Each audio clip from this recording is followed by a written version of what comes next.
Hello and welcome to DEI Advisors, an Arizona nonprofit dedicated to empowering personal success.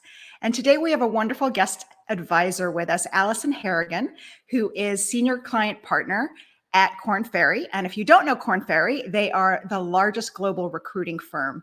And Alison covers hospitality, leisure, and travel for Korn Ferry. So welcome, Alison. Thank you. So glad to have you here. Alison and I have had the chance to work together on some searches in the past, so I'm really happy to have her here. And Alison, you're one of the youngest Korn Ferry senior client partners. So you've had an incredible career up to this point already. Can you share some of the inflection points of your career? And was there a particular factor that contributed to your success? Yeah. I think that there were three major decisions I made that really impacted my career overall. So the first one was choosing to go to hospitality school in the first place. And I think I was kind of one of the rare high schoolers that had this intuition that I already loved travel. I loved hotels. I loved people. I really, really wanted to work in an industry that centered on people. And to me, that was either going to medical school or this wonderful industry of hospitality. And I chose hospitality. And that was obviously an incredible experience that was the launch pad for the rest of my career. When I was in hospitality school, my first internship was with the Ritz-Carlton in Half Moon Bay, which is a property here near San Francisco. I was the assistant to the lead wedding planner for a summer. We worked on, I think, 70 weddings in 3 months.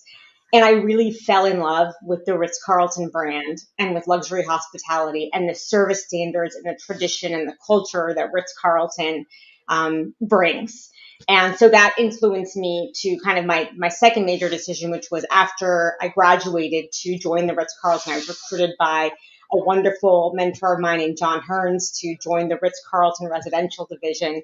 And I still had such an admiration and love for the brand. And then after working for 5 years in Colorado with the Ritz-Carlton in luxury real estate at large, I made the decision to join Korn Ferry, which is kind of the third major inflection point. And Korn Ferry, there was a mentor of mine in the mountains who suggested executive search. And he said, you are good at these kind of skills. Maybe you should look at this other career that would take advantage of those same types of skills. And that's how I found my way to executive search. I interviewed with multiple firms and, chose to go with Korn Ferry, which is the largest talent advisory firm in the world. So I've been with Korn Ferry for the last almost 8 years exactly. I've had the honor and the opportunity to work on over 250 C-suite or executive level searches in the hospitality, travel, and leisure industry in that time. And it's been a wonderful ride. I feel so honored to be able to do the work that I do every day and to work with the clients that I'm able to work with, like you.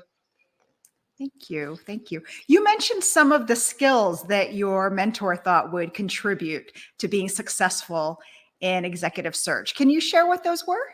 Yeah, and I think it was such an important lesson because what that mentor was able to see was, hey, you are good at, and some of the things he said was, thinking through a problem and all levels of complexity, not just kind of stopping at what the actual problem was itself, but saying, why is it that you need this or why is it that you want this? He saw that I was good at listening and influencing others. I think he saw that I had a passion for the hospitality industry. And he was able to make that. He himself was an executive that had been recruited in the past. He understood the executive search field. But the overall lesson, I think, was that just because you haven't done the job before doesn't mean that you can't do it in the future. And that if you can look at some of these transferable skill sets, and we call that sometimes skill-based hiring, you can find a new career, a new avenue that actually doesn't feel that different from what you were doing before because it takes advantage of the same skills that you had. You asked kind of like the things that have contributed to success. And I don't know if I've been successful, but I think a couple things have helped me. And one of them is never forgetting kind of the service mentality that is embedded in you when you work for a company like Ritz-Carlton. And there's so many of the Ritz, I still have my Credo card, which I don't know, what this from But it's a card that, when you're a Ritz-Carlton employee, you carry around in your pocket with the Ritz-Carlton values. And so many of those values can apply to anything. I mean, anticipating and fulfilling the expressed and unexpressed wishes and needs of guests, or the genuine care and comfort of guests. All of those are things that I still apply every day, and I think have really helped me. And then I think the second thing that I think about every day is this quote that I read that said something like, a person's success in life is measured by the amount of difficult conversations they're willing to have, or like a person's success can be measured by the amount of difficult conversations they're willing to have. And I think that comes in a couple of like different ways for me. I mean, one is obviously, every day we're telling people difficult news. They didn't get the job, or, the company's going a different direction, or they're not going to get the offer that they want. Or the other way that comes into play is again, really going back to getting to the root of the problem. And I know you mentioned this too in your podcast interview with David Kong, but really thinking through a problem overall. And when our clients come to us and they say something like, we want to hire a CFO and we'd like it to be a female, not just saying, okay, check, one female CFO coming right up, and really saying, well, why is it that you feel that you need a female for this role? Do you think that there's a diversity issue in your company? What do you think a female would bring to this role? What other skills does this person need in this role? And really going deeper to explore the entire company's dynamics instead of just stopping at that one problem. So the service mentality, having difficult conversations, I think those are two things that have really guided me throughout my career. That's really wonderful. And I love the Ritz-Carlton credo, which I think a lot of people in the industry will know, but it always resonated with me, ladies and gentlemen, serving ladies and gentlemen. That's right. Yeah, right here. And I love that. And I actually just heard a quote the other day about listening, and it was that listening isn't about listening to formulate an answer. It's listening to hear the things that aren't being said. So I thought that was a really interesting way of talking about it. But listening is such an interesting skill that I think not many people talk about it. Some people have definitely talked about it on this podcast as being an advantage. So thank you. Yes, 100%. And maybe we'll talk about that a little bit later, but I think that ties into self-awareness and empathy and a lot of other things. And listening is at the root of all of that. Absolutely. I wanted to move over to talking about developing a network, because the hospitality industry is really a relationship industry. A lot of people actually stay in the industry, which is a bit different than other industries I've seen. So they tend to stay here once they find it their whole career. You and I found it early in school. We knew we wanted to do that before college, but a strong network is really important for what you do. How have you built your network, and how do you do it in a way that suits your personality? Yeah, well, there's a couple things I would say about networking, both from my own experience and from observing, how candidates move through these searches at the senior executive level. One is I would really stress the importance of networking within your own company. So, on this podcast, I've heard so many people say, I'm an introvert. I hate walking into that room of people that I don't know. And trust me, I think that there's very few people who really, really enjoy that experience of walking into a room of people they've never met before and having to introduce themselves. So a really great way to start networking is within your own organization. And unless you work with a company of 5 people, there's a way to first meet new people within your own company. I think the second thing to think of, and this came to mind when people were talking about kind of the stress that comes with the Alice or the NYU networking reception, is that cultivating your network takes a lot of time, and you have to plant that seed, you have to water it, it has to grow. When you walk into that networking reception, you're really just planting the initial seed, and you shouldn't put so much pressure on yourself or expectation to have this earth-shattering interaction at that one reception. That's just the seed planting. What really the magic is in the follow-up and the multiple conversations. I think you said, a relationship is formed after meeting in person twice. And I think that's huge. I mean, nothing earth-shattering is going to come from that, or very rarely. I think we talked about one exception. It's going to come from that first initial interaction. But the magic happens in that follow-up overall. And then I think the third thing I would say is that networking is absolutely taking all shapes and sizes now. It's no longer the golf, the yacht club, the cigar bar afterwards. I think there are other ways that it's happening and that you can happen for you. A huge thing, actually, even to me, is LinkedIn. I think it is so impactful to see the way that people interact with each other, with their colleagues, celebrating their colleagues' successes, commenting on each other's posts on LinkedIn.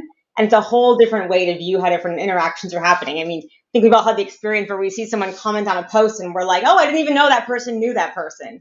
And I think it's just a really accessible way for a lot of people to network. Yeah, and it's been a great way. I really engaged more with LinkedIn once we started doing DEI advisors, but to support people and lift other people up. It's just been such a wonderful medium to do that. I'm curious if recruiters will go and look and see what people's posts are. If they're 100%. Of course. Yep. Absolutely. And I want to see that you are posting supporting other people, saying hooray about the new job, or great, like awesome news on the new deal. Or, I think that's fantastic. Now it's not a ding against you if you're not active on LinkedIn, but I think it's really, really wonderful to see. And it's kind of a sign that you are influential and involved and in the community. Yeah, that's a great way to put it.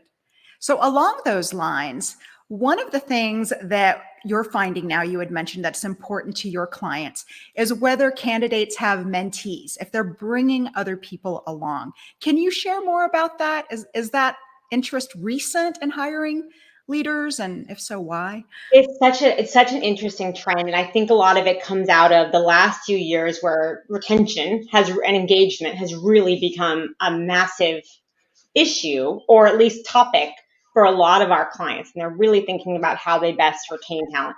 And so what that ends up affecting is them when they're thinking about hiring a new leader, especially someone who's going to be playing a really prominent, high-profile role in the organization. What is the proof that that person has been able to build followership, be a leader, build employee engagement, and how is that person, beyond just management leadership, been a mentor to others? So we're seeing clients, a couple of things.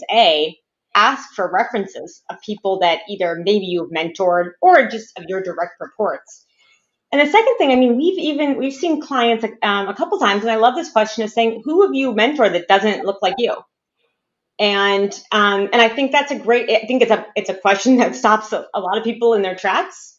And I wouldn't say it's every client that's asking that question in an interview, but it's very thought provoking when you think about it. Especially, yeah. So I think that's huge right now, is the importance of being a mentor to others.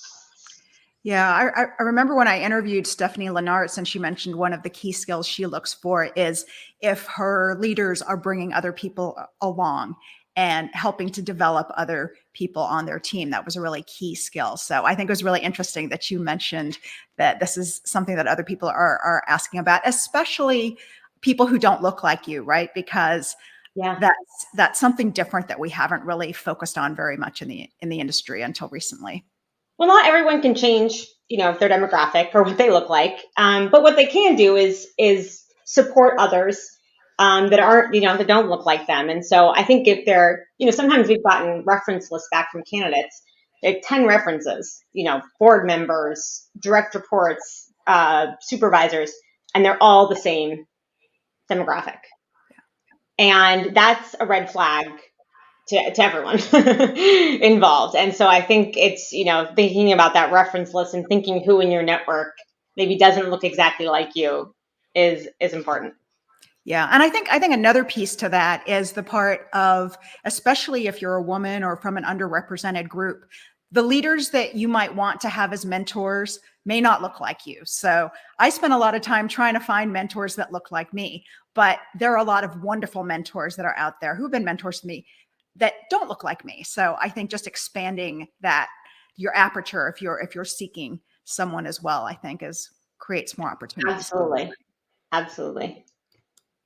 Along the lines of recent trends, can you share maybe some of the trends that you're seeing? I know that David interviewed Radhika, who you work with closely, and she shared a lot of great information about what's happening in the search process, but I love getting another point of view, a millennial recruiter's point of view, if you will. So I'd love to hear from your perspective. What are some of the observations and key trends you're seeing right now? Yeah, and I think Radhika's interview was, I think it was like December or January, where we were just coming out of this very, very employee-focused market.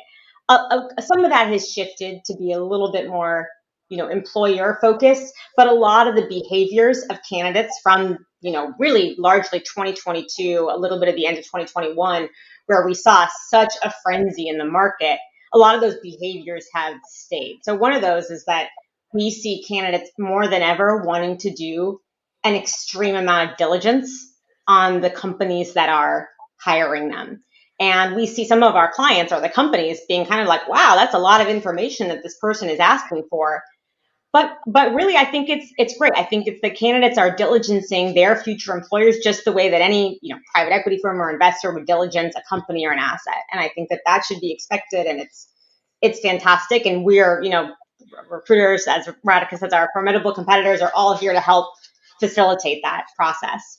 I think one of the things that we've seen, as we look at the relocation or location in general, has been a huge topic of discussion in most of our searches.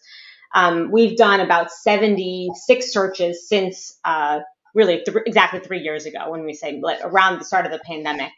And for 50 of those 76 searches, location has been a huge factor in the ultimate decision. And by that, I mean the person being able to relocate or meet the requirements for relocation for the role.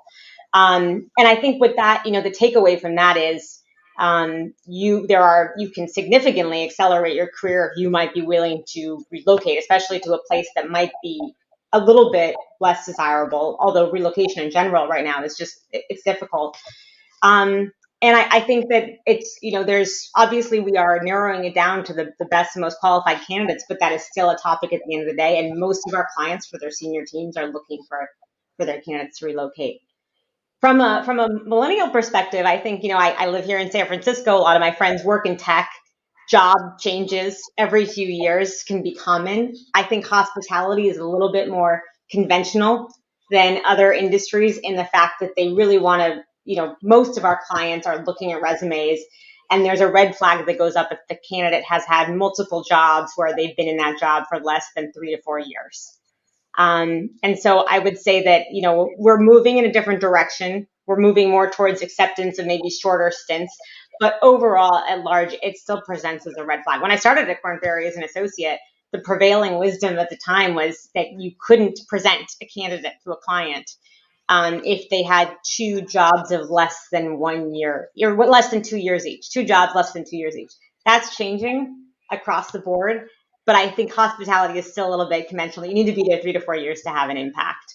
I think, I think that some of the very, very kind of niche trends that we're seeing, there's been a significant lack of executive development, investment, acquisitions roles for the last 8 months, I would say, reflective of the slower transaction market overall right now. So anything that's kind of transaction related, we've seen less of those roles in the last 7 months than we have generally in that same time period.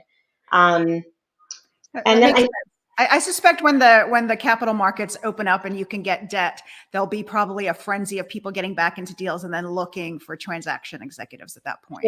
100%. Yeah, exactly. I think so too. Yeah. So let's talk a little bit about, you had mentioned that candidates are now asking for a lot of information about companies. What makes a hiring leader stand out or a company stand out? Everyone's looking for great talent right now. From the perspective of a hiring leader, what advantages would an interviewer be looking for? What key attributes? So I can kind of take the context of what feedback I get from candidates after the interview process that maybe makes them not want to continue in a process or makes them cool off on a job that's exciting to them to begin with.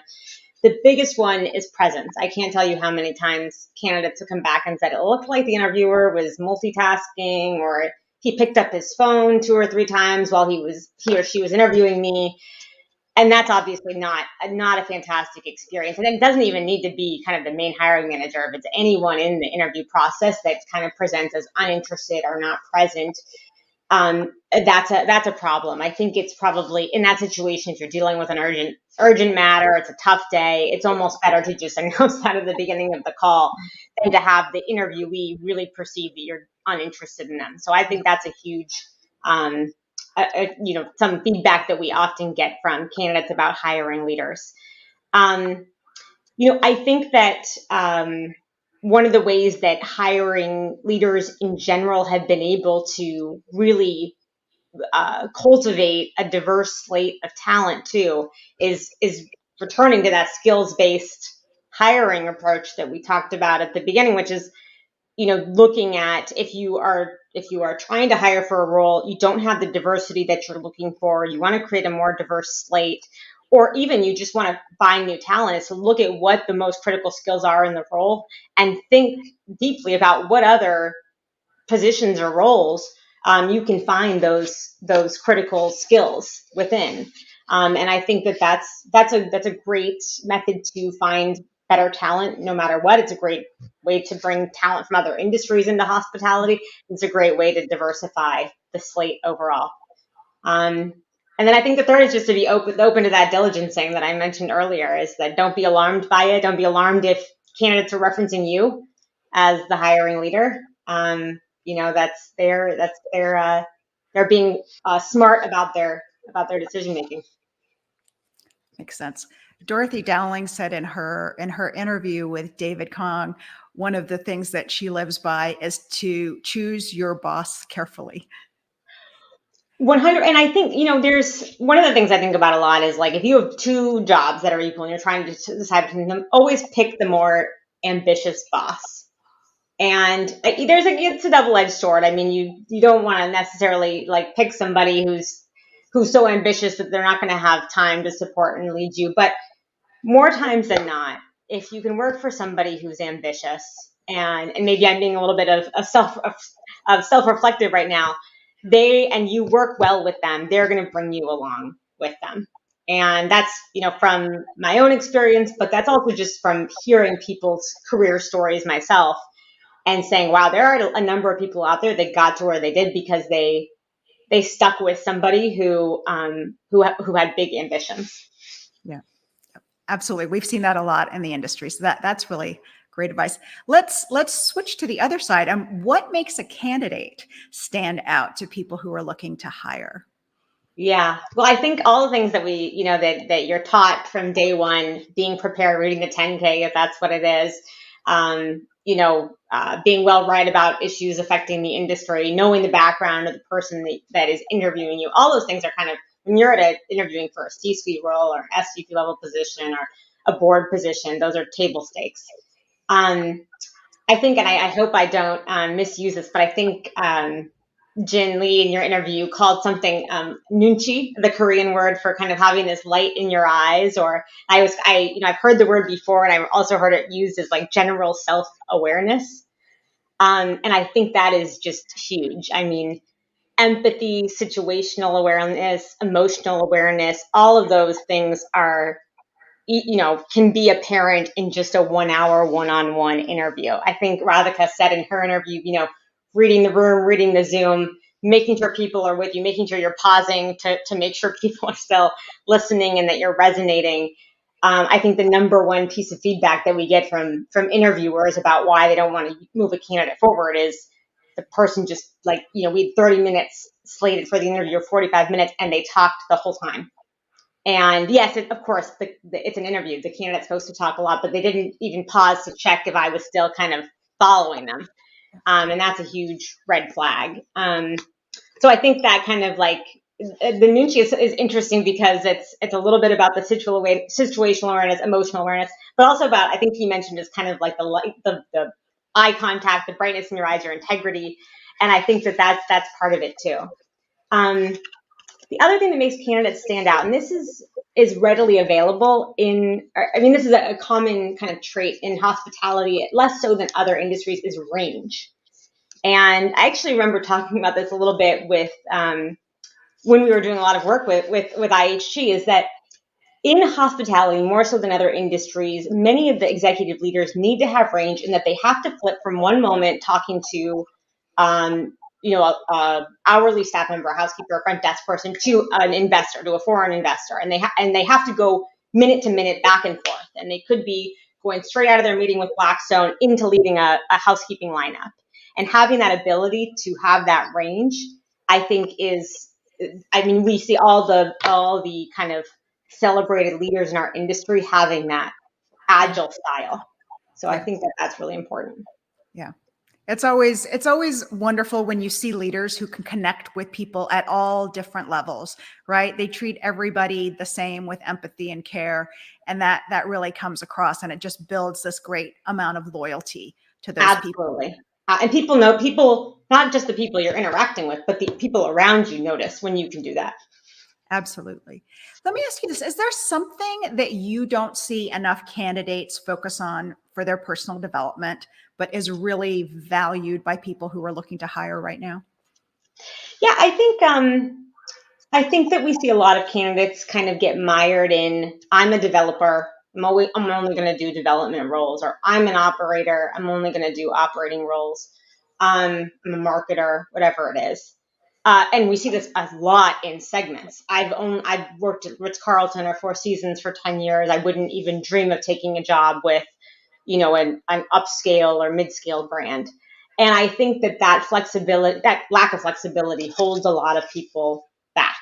And I think if you look across the industry and some of the people that have ascended quickly in their careers, it's because they were willing to be a little bit flexible about their next move. Yeah.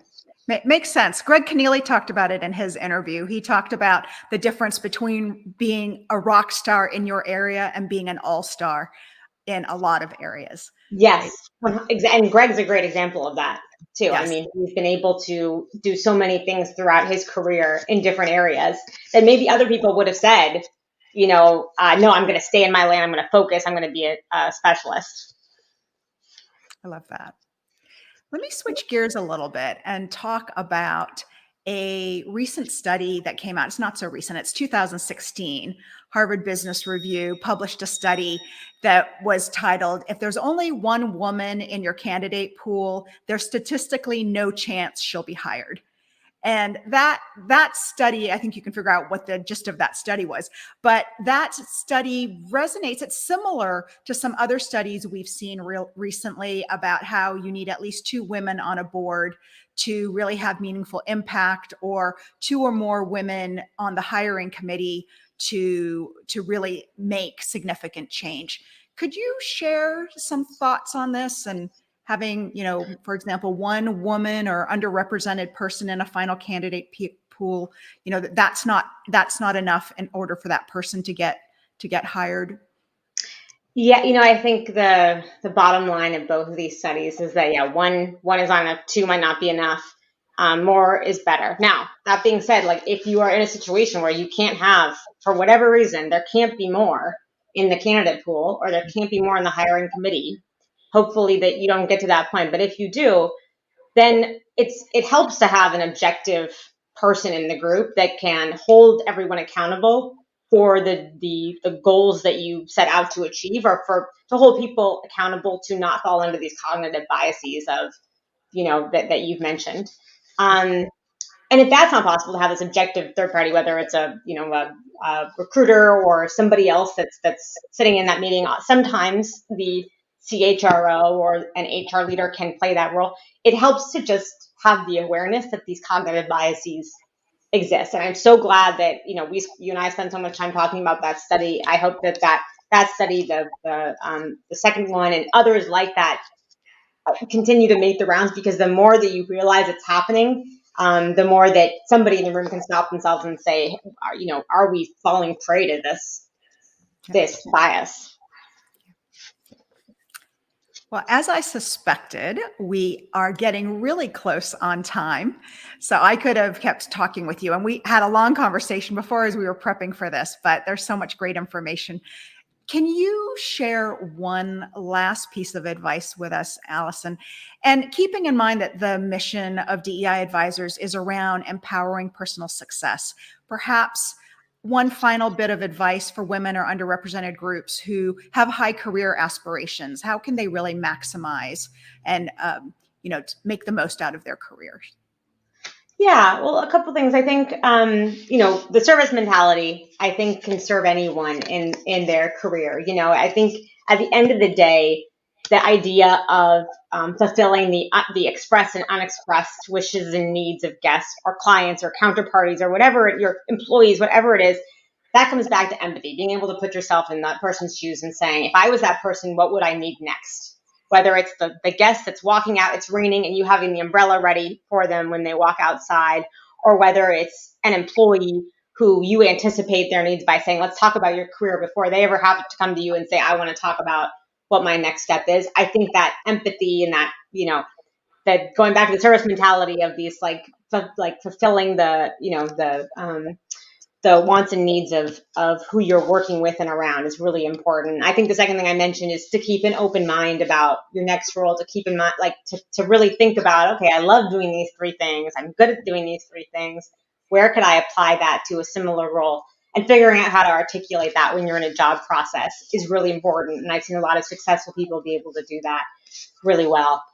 And then I think at the end of the day, I think, finding good mentors and being a mentor yourself is anyone can be a mentor. If you're just starting out your career, you can maybe be a mentor to those who are still in college. If you're at the midpoint in your career, you can be a mentor to those. So I think, and there's so much to be learned from being a mentor to others, just as being mentored yourself. So I think that that's really important too. It's really wonderful advice. Thank you. It's so rewarding, I think, to be a mentor and to help other people. And you're right. There's as much learning going both ways when you're mentoring someone. So thank you so much. That was really wonderful advice. Yeah. Thank you, Alison, for being on DEI Advisors today. And for our audience, I hope if you've enjoyed this interview with Alison, you will tune in to other interviews. You can find them on our website at deiadvisors.org. And a number of the wonderful interviews that we've actually referenced on the show today can be found there. So I hope you'll join us for future interviews. And thank you so much, Alison. Thank you.